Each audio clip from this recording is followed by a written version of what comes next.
नमस्कार। भारत की जो आर्थिक कहानी है वो 70 सालों में कैसे बदली है, कभी सोचा है? आज इसी रोमांचक सफर को हम एक ही बड़े विजुअल के जरिए समझने की कोशिश करेंगे। तो हम शुरुआत करेंगे आज के नीति आयोग से। फिर थोड़ा पीछे चलेंगे, योजना आयोग के इतिहास को खंगालेंगे। फिर देखेंगे कि पंचवर्षीय योजनाओं का सफर कैसा रहा, कैसे वक्त के साथ इन योजनाओं के लक्ष्य बदले, और आखिर में हम समझेंगे कि ये एक नया दौर शुरू कैसे हुआ। तो ठीक है, चलिए शुरू करते हैं। ये जो एक बड़ी तस्वीर सामने है ना, ये भारत की पूरी आर्थिक प्लानिंग की कहानी बयां करती है। जरा बाईं तरफ से देखिए, कहानी शुरू होती है यहाँ से, योजना आयोग से, जो 1950 में बना था। इसके बाद ये जो पूरी लाइन दिख रही है, ये है हमारी 12 पंचवर्षीय योजनाएं, 1951 से लेकर 2017 तक चलीं। हम इनमें से हर एक के मकसद को समझेंगे कि आखिर उनका फोकस क्या था।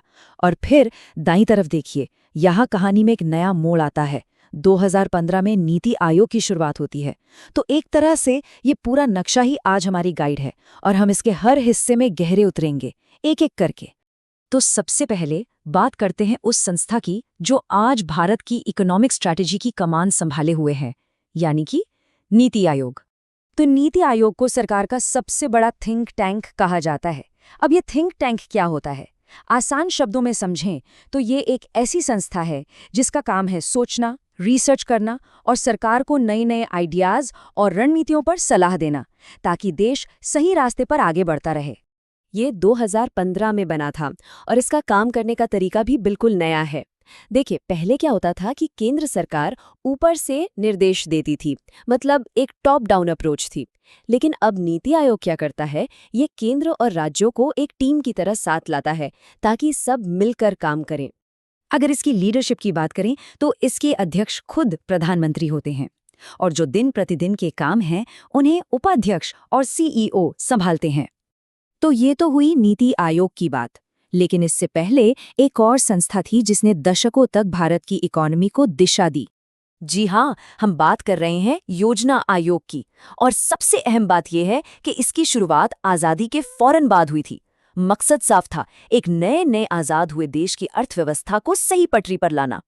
तो चलिए अब उस पुराने सिस्टम के दिल में उतरते हैं और समझते हैं मशहूर पंचवर्षीय योजनाओं को। देखते हैं कि आखिर इन्होंने भारत की तकदीर को कैसे गढ़ा। तो 1951 से 2017 तक एक लंबा सफर था ये। इस दौरान कुल 12 ऐसी योजनाएं आईं जिन्होंने भारत की इकोनॉमी को एक शक्ल दी। हाँ, बीच बीच में कुछ ब्रेक भी लगे, जैसा कि हम देख सकते हैं। जो सबसे पहली योजना थी ना, उसका पूरा फोकस खेती पर था, एग्रीकल्चर पर। ये हेरल्ड डोमर मॉडल पर आधारित थी। अब इसका मतलब क्या था? सीधा सा मतलब था कि देश की बचत को निवेश में बदला जाए और उसी से विकास की एक मजबूत नींव रखी जाए। इसके बाद फोकस शिफ्ट हुआ, खेती से हटकर अब ध्यान गया इंडस्ट्रीज पर। दूसरी योजना में बड़े बड़े कारखानों पर जोर दिया गया, और तीसरी का लक्ष्य था देश को आर्थिक तौर पर आत्मनिर्भर बनाना। हालांकि ये लक्ष्य उस वक्त पूरा नहीं हो पाया था। और तीसरी योजना के बाद कुछ वक्त का ब्रेक आया। योजनाओं पर एक तरह से रोक लग गई, जिसे प्लान हॉलिडे या योजना अवकाश के नाम से जाना जाता है। जब प्लानिंग दोबारा शुरू हुई तो लक्ष्य था स्टेबल ग्रोथ, यानी स्थिरता के साथ विकास। और हाँ, पांचवी योजना में तो एक बहुत बड़ा और मशहूर लक्ष्य रखा गया, गरीबी हटाओ। 80 और 90 के दशक तक आते आते इन योजनाओं का दायरा और भी बड़ा हो गया। अब फोकस सिर्फ इकोनॉमी पर नहीं था, बल्कि इकोनॉमी को मॉडर्न बनाने, लोगों की स्किल्स डेवलप करने और सबको बराबरी के साथ न्याय दिलाने पर भी था। और फिर आई 21वीं सदी और योजनाओं का आखिरी दौर। अब मकसद था ऐसा विकास जो सिर्फ तेज न हो बल्कि समावेशी हो, मतलब उसका फायदा समाज के हर तबके तक पहुंचे और साथ ही सस्टेनेबल हो, यानी लंबे समय तक टिकाऊ भी रहे।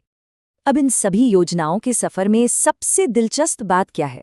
वो ये कि हम साफ साफ देख सकते हैं कि कैसे समय के साथ देश की प्राथमिकताएं, उसकी ज़रूरतें बदलती गईं। और ये बदलाव यहाँ साफ नजर आता है। देखिए, शुरू में हमारा ध्यान खेती और इंडस्ट्री पर था, लेकिन जैसे जैसे हम आगे बढ़े, हमारा फोकस गरीबी हटाने और ये पक्का करने पर आ गया कि विकास का फायदा हर एक इंसान तक पहुंचे। और यहीं से हम पहुंचते हैं एक सिस्टम के अंत और एक नए दौर की शुरुआत पर।